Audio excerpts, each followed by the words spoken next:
합의로 국정조사를 합의했습니다. 그럼 이제 사건의 진상이 밝혀져야 되는데요. 과연 그럴 수가 있을까? 이 사람들이 뭘 하는 것인가? 걱정을 하지 않을 수 없습니다. 사건의 지금 본질은 뭡니까? 사건의 본질. 아니 그렇게 150명이 넘는 우리 젊은이들이 어떻게 그 한 자리에서 그렇게 대형 갑자기 돌아가셨는지, 세상을 떠나신 그겁니다. 그걸 조사하려면 말입니다. 국정조사 해갖고는 될 수가 없습니다. 물론 뭐 제도적이거나 정책적이거나 일선에서 실수, 잘못 이런 거는 걸러낼 수 있겠지만 말입니다.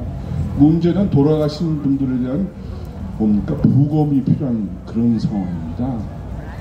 그분들이 정말 일부에서 얘기하듯이 압사를 당한 게 맞는 것인지, 아니면 어떤 독극물에서 돌아가신 것인지, 어떤 약물이 있었는지, 어떤 마약이 개입되어 있는지, 이런 걸 밝혀야 되는 겁니다. 지금 유튜버들이 뭐라고 있습니까? 158명, 159명 돌아가신 분 중에 압사에 의한 그 원인은 불과 20-30명에 불과하다, 이런 얘기까지 나오고 있습니다. 그런데 저걸 국정조사를 한다? 지금 사건이 일어난 지 오늘이 며칠입니까? 26일이니까 한 달이 다 돼가고 있습니다. 다들 뭐 장례 지나고 했을 텐데 이제 와서 국정조사를 한다는 게 무슨 뜻이겠습니까? 국정조사를 해갖고 사건의 진상을 덮겠다, 이렇게밖에 볼 수가 없는 겁니다. 아니 그것도 합의로 이루어졌어요. 큰일 났습니다, 이 나라가. 저는 이렇게 여러분들 잘 아시겠지만 마치 이 나라가 우리가 주인인 양, 우리의 힘이, 우리의 목소리가 정치권이나 제도권에 반영이 돼서 그게 어떤 정책이나 진로나 이런 거에 영향을 준다, 이렇게 생각하고 있는데요.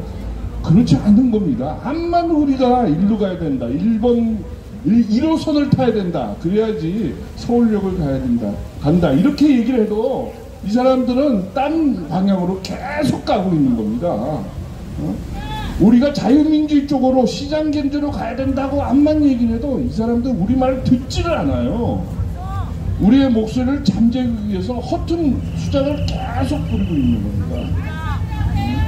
표면적으로는 우리가 이렇게 자유롭게 걸어다니고 친구와 만날 수 있고 커피도 마시고 해서 자유로운 상태라고 생각할지 몰라도 실질적인 권력, 정부의 힘을 미칠 수 있는 힘, 이런 건 우리한테 없는 겁니다.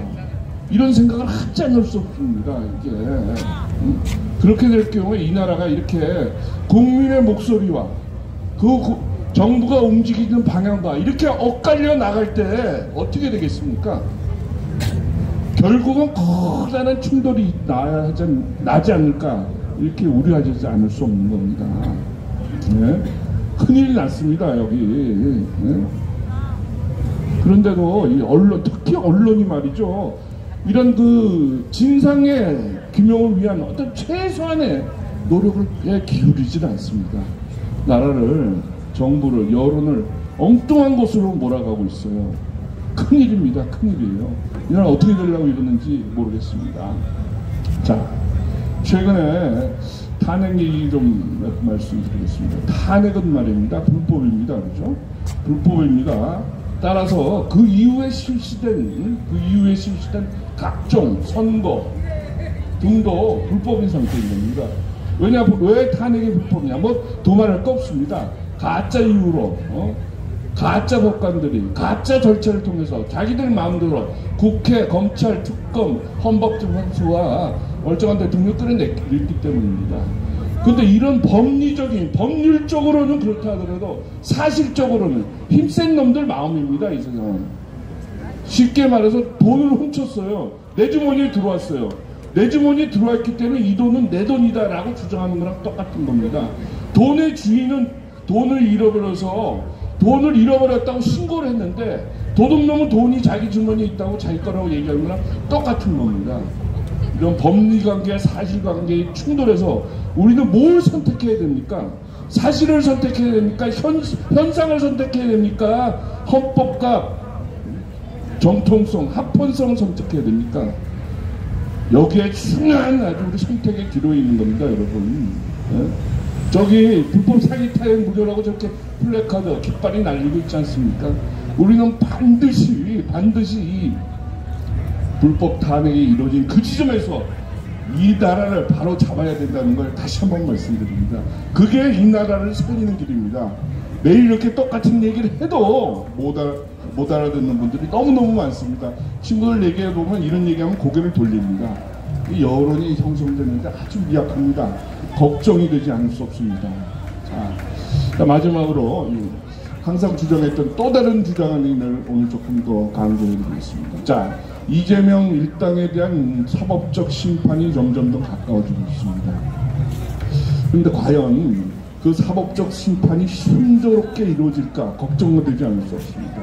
저는 어떤 면에서는 이태원에서 일어난 참사도 그런 배경을 깔고 일어난 게 아닌가 이렇게 생각되고 있습니다.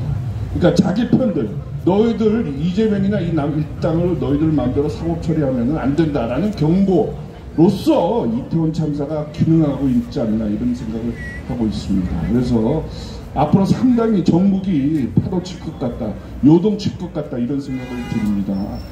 그런 면에서 우리가 좀 준비를 해야 되겠습니다. 마음의 준비를 해야 되겠습니다. 그럴 때 우리가 가장 중요한 건 말입니다. 이 나라가 어디로 가야 되느냐, 이 나라의 법통은 어디에 있느냐, 이 나라의 합통은 어디에 있느냐를 여러분들 기억하셔야 됩니다.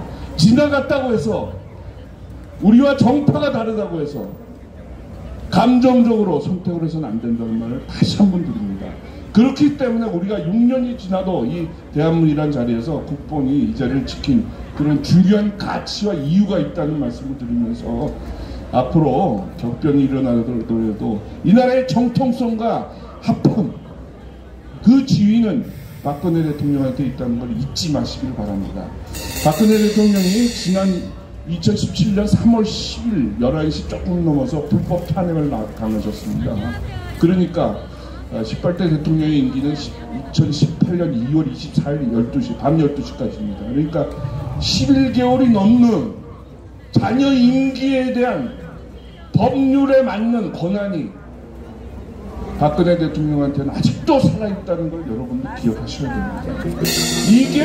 이게 실현이 될 때 이 나라는 탈선된 처절로에서 그걸 복구하고 제자리에 오는 겁니다. 그때 우리의 자유와 미래와 번영은 다시 제자리에 온다는 것을 꼭 기억하셔야 됩니다. 이 쉽지만은 우리가 새가 약해서 실현시키지 못하는 이 문제를 언젠가는 힘과 뜻을 모아서 반드시 이루어야 된다는 말씀을 강조드립니다. 네, 날씨가 춥습니다. 건강 조심하시고요. 여기 나오신 어르신들 고생이 많으십니다. 많은 포학들 좀 지도해 주시고 다음 시간에 또 뵙겠습니다. 감사합니다. 네, 구성재 대표님께 뜨거운 박수 부탁드리겠습니다. 네, 여러분 조금 전에 민노총 지나갔죠. 지금 민노총의 주력 세대가